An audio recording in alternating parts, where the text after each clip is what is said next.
Still in America, a transcontinental car race has just ended in Pasadena, California, but it was a race with a difference.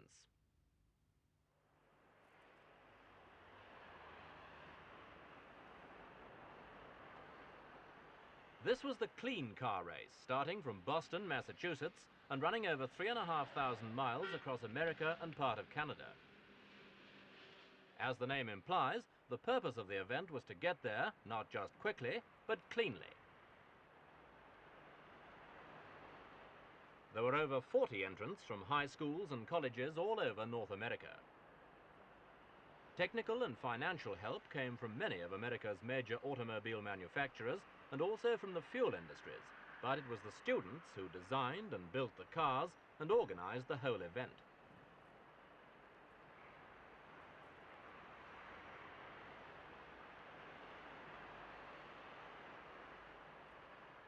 Every car had to conform to the standards of pollution control which President Nixon has said will be legally enforced on all vehicles in the United States by 1975. These involve reducing the emission of hydrocarbons and carbon monoxide to about 1/7 of present levels. All the cars were experimental and some were downright eccentric, but there's no doubt that most of them represented serious and imaginative attempts to find a solution to the ever-growing problem of automobile pollution. In this sense, the event was a success even before it had started.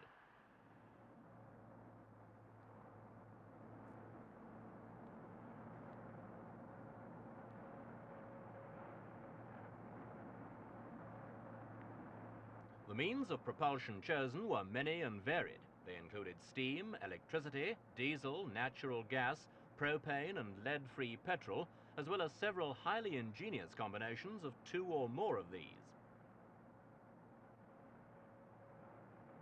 All electric cars were allowed to start first, as they needed to stop for recharging every 60 miles or so.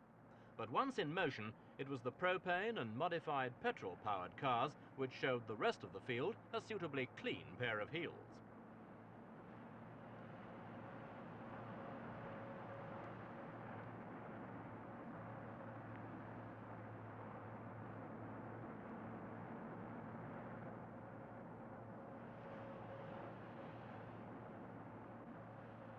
After leaving Boston on the Interstate Highway 90, the race swept northwards through New York and on into Canada, to the first overnight stop, Toronto.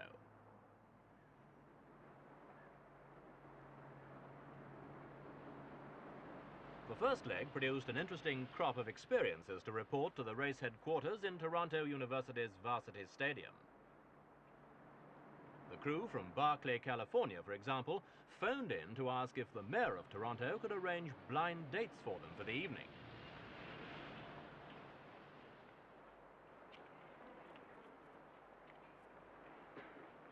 But for many of the crews, there wasn't much time for turning the race into a social event. These pathfinders of the age of pollution-free transport found that, just like the pioneer motorists of the early 1900s, they were in charge of complicated, temperamental machines which consumed prodigious amounts not just of fuel, but of time and patience.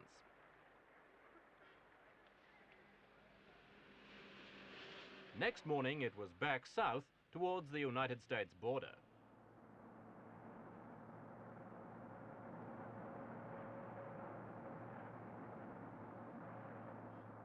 The cars roared, purred, chugged and wheezed their way along Ontario's Highway 401, down through Kitchener, London and Windsor, before hitting the American frontier just off the western tip of Lake Erie.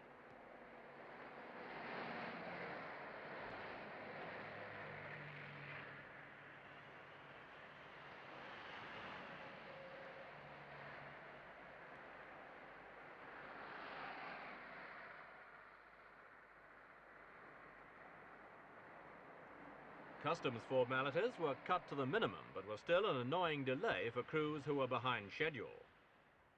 Speed wasn't the only factor, of course, but it was important, and there were penalty points for contestants who failed to complete at least 600 miles in one day.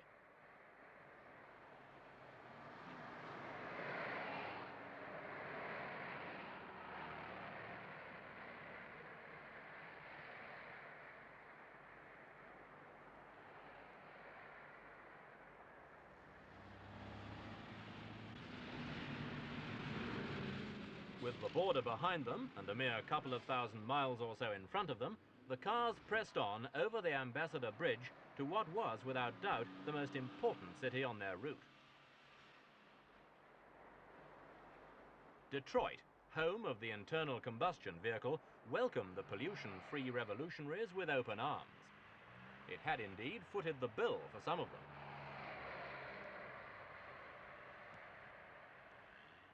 The cars were given a quick but thorough inspection to check how their emission control systems were faring after a couple of grueling days on the road.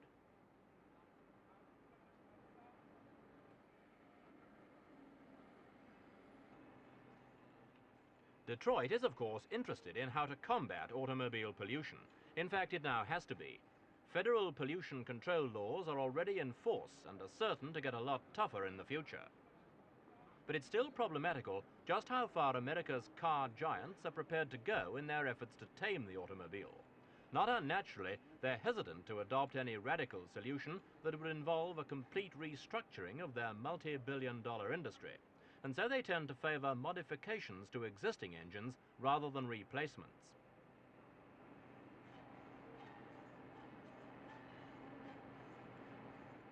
In the last 3 years alone, Detroit has sold $1.5 billion worth of pollution control modifications, and there's the prospect next year that all models will be able to use lead-free petrol, which is much less poisonous than today's high-octane fuel.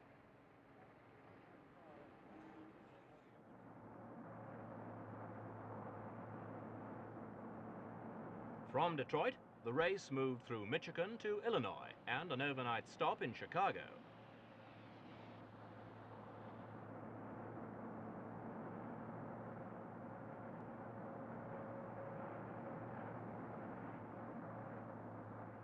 Meanwhile, refueling continued to present several of the less orthodox cars with serious problems.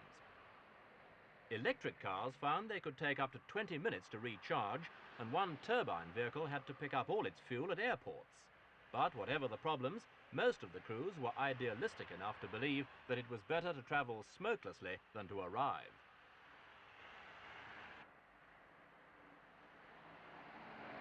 And so the race went on for 7 whole days, through Champaign, Illinois, St. Louis, Missouri, Tulsa, Oklahoma, Gainesville, Texas, and then westwards through Grand Prairie, Fort Worth, and Abilene to Tucson, Arizona, where it swung still further west into California.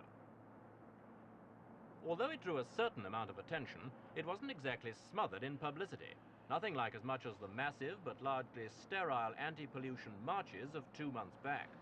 And yet, if the race proved anything at all, it was that some, at least, of America's young people are prepared to use their skills and knowledge to find an answer to the pollution problem rather than merely wave a banner about it.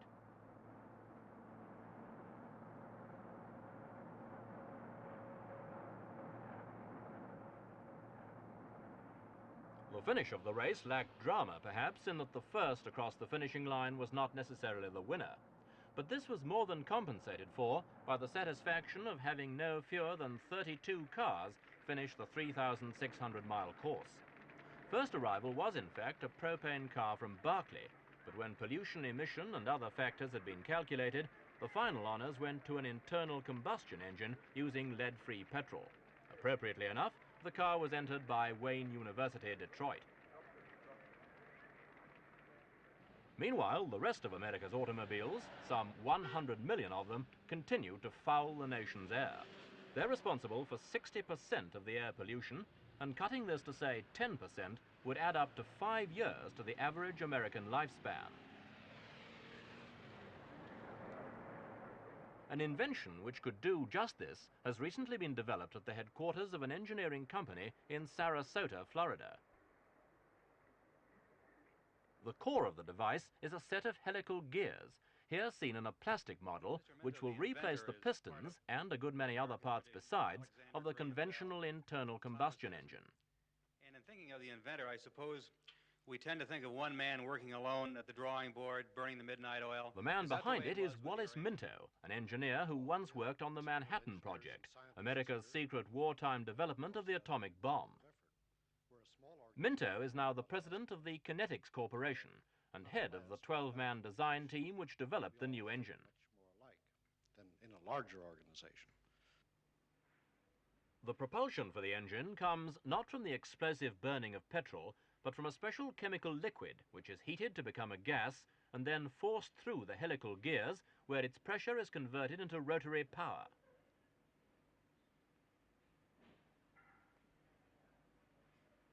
Dr. Minto's association with the atomic bomb has fortunately had no effect on his career as an industrialist. In fact, whilst American manufacturers hesitated between various modifications of the conventional petrol engine, Dr. Minto sold his invention to Nissan Motors, Japan's second largest car firm. A production prototype is expected within 18 months, and full production could well begin by 1972.